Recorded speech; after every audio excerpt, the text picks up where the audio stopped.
सुप्रभात. कसं काय वाटतंय बघा. असं आहे गावाकडलं वातावरण एकदम फ्रेश आणि ताजं ताजं.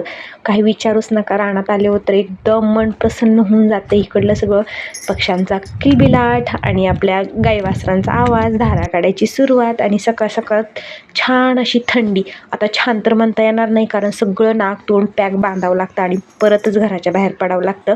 धारा वगैरे काढून आली तर पहिलं छान असं आलं टाकून कडक चहा पेले, त्याशिवाय काय म्हटलं थंड जायची नाही.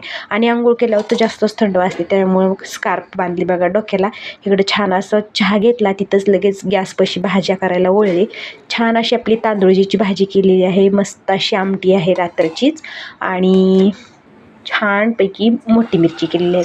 मोठी मिरची म्हणजे शिमला मिरची. इकडं खवा करायलाही चालू आहे. आता इकडं भट्टीच्या घरात आलं की इथून काय हालूच वाटत नाही, कारण इतकं गरम आणि खूप भारी वाटतं. ऊन पडलं तरी थंडी काय जात नाही बघा. चलत चलत पायाला जरी खडा टोचला ना तर इतकं पायात झणझण करते, काय विचारूच नका, इतका गारवा आहे. इकडं मग ह्यांचं खवा बांधायचं चालू आहे. खवा लवकर देऊन यायचा होता, कारण आम्हाला शेणखत वावरावर टाकायचं होतं घासाच्या रानावरचं. आता हिकडल्या साईडचं आहे ना, जे रिकाम्या रानावर आहे ना, ते सगळं फळीनं, लेवलच्या फळीनं सगळं पसरून घ्यायचं ट्रॅक्टरनं, कारण खूप जास्त ताप होते आणि यांच्या मागं जनावरांचे कामं असतात. त्याच्यामुळे आजच्या दिवस लागायला लागलेत भरू तेवढं. तरी म्हणलं चला आता तिथलं झालंय टाकायचं. मग आम्ही आलोत घासाला युरिया टाकण्यासाठी.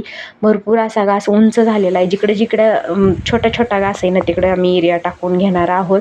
घासावर एकदम छान काळुंकी आली. युरियामुळं ना उंचीही वाढते आणि काळुंकी पण येते आणि पटकन उंच होतो. आपल्या जनावरांसाठी खायला लवकर येतो त्याच्यामुळे. आणि संध्याकाळ व्हायला लागलेली आहे, फुलं सुंदर अशी उमललेली आहेत.